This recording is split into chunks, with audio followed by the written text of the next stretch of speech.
I want to start with a question. How many of you hit a wall around 3 o'clock in the afternoon?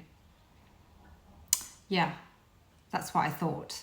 It's that moment where your brain goes foggy, your body feels heavy, and the only thing that's going to fix it, which you're absolutely certain about, is a biscuit, or maybe 3, and a very large coffee. I hear this every single week. I'm Rashmi, I'm a registered nutritionist, and I work with men and women in their 40s and 50s who are just exhausted. They come to me and say things like, I wake up tired. I get through the morning on caffeine, and by 3 p.m. I'm done. I've tried every diet going and nothing sticks. I feel like I should be able to figure this out, but I just can't.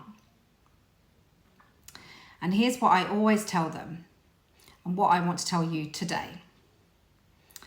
You were never the problem. That crash you feel at 3 p.m, it's not because you're lazy. It's not because you lack willpower.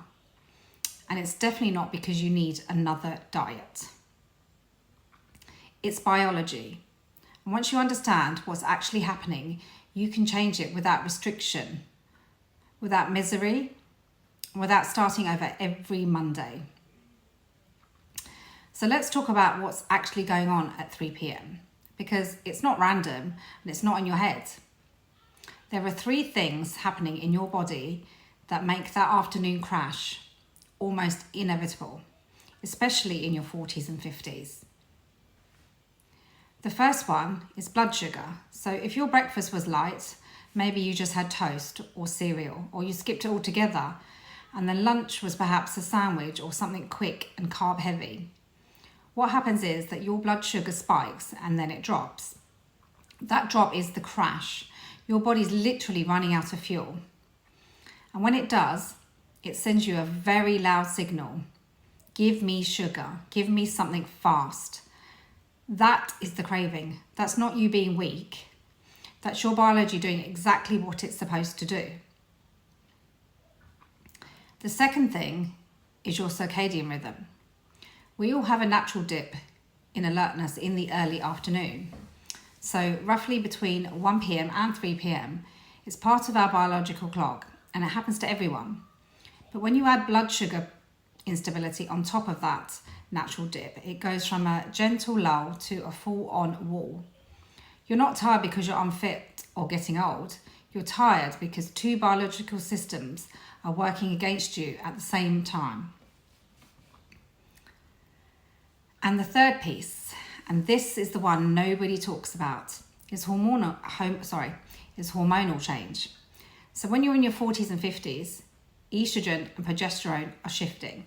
So for women, perimenopause and menopause change how your body processes glucose, how well you sleep, and how your energy is regulated throughout the day. For men, declining testosterone has a similar effect on energy and metabolism. So the strategies that worked in your 30s, they genuinely might not work now. And not because you're doing anything wrong, because your body has changed. So when you feel like that crash at 3 p.m, it's not a character flaw. It's blood sugar, circadian rhythm, and hormonal shifts, all colliding at the same time. And the good news, once you know this, you can work with your biology instead of against it. Now, here's where it gets interesting and a little bit annoying. Because the thing most people do when they feel tired, sluggish, and like their clothes don't fit anymore is go on a diet. They cut the carbs, they cut the calories, they skip breakfast, they do the fast, whatever the latest trend is. And I understand the impulse completely, but here's what happens when you restrict. You eat less in the morning, blood sugar drops faster, bigger crash. You cut out food groups, your body misses key nutrients, more cravings. You rely on willpower. Willpower is a finite resource. It runs out by mid-afternoon. You feel like you failed. Shame, then comfort eating, and then you start again on Monday. Does this sound familiar? This is the diet cycle, and it's not your fault. Diets don't fail you. They were never built to work. They're built to sell. The fitness and diet industry is worth billions precisely because people keep coming back. If the first diet actually worked, you'd never need a second one, would you? So the answer to the 3 p.m. crash is not less food. It's not more restriction. It's not more willpower. It's better timed, better balanced nutrition that works with your body, not against it. And that brings me to the 3 shifts that I want to share with you today. I'm not going to give you a meal plan. I'm not going to tell you to cut out anything you love. What I am going to give you are 3 shifts that you can try this week, starting tomorrow if you like, that can genuinely change how you feel by 3 p.m. So, shift 1. Anchor your morning with protein. This is the single biggest lever you can pull. Most people's breakfasts are carb heavy, toast, cereal, a muffin on the way to work, or nothing at all. And carbs on their own cause blood sugar spikes, followed by a drop. So when you add protein to your breakfast, we're talking things like eggs, Greek yogurt, nuts, seeds, even last night's leftovers.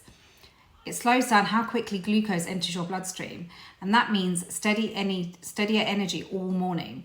By the time you get to the afternoon, the crash is significantly smaller. This isn't about a perfect breakfast. It's about adding something. So if you normally have toast, just add some eggs or a handful of nuts alongside it.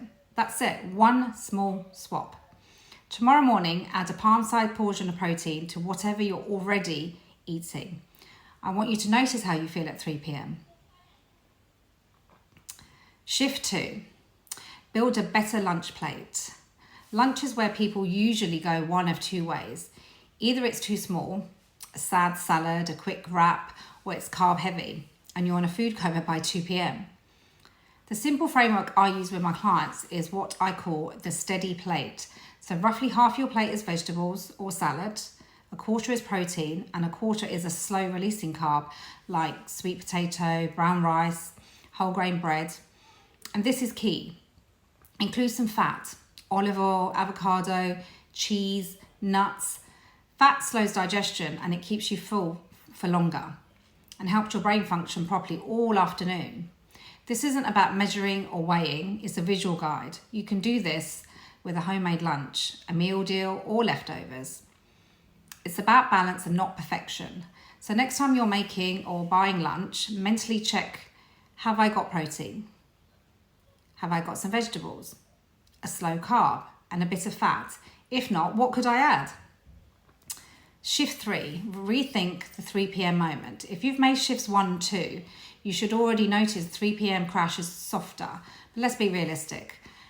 That circadian dip is still there. So instead of lighting it with caffeine and sugar, let's work with it. Have a proper snack, not a biscuit, not a grab and hope, something intentional. A small handful of nuts and a piece of fruit. A couple of oatcakes with hummus or nut butter perhaps. Or some Greek yogurt with berries, something that's satisfying, that you actually enjoy and that gives your blood sugar a gentle lift rather than a spike and a crash. And here's the bit that surprises people. If you eat enough at breakfast and lunch, you won't need willpower at 3 p.m.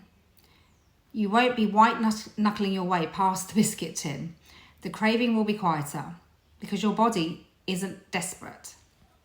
That's the difference between restriction and balance. Restriction says, don't eat that.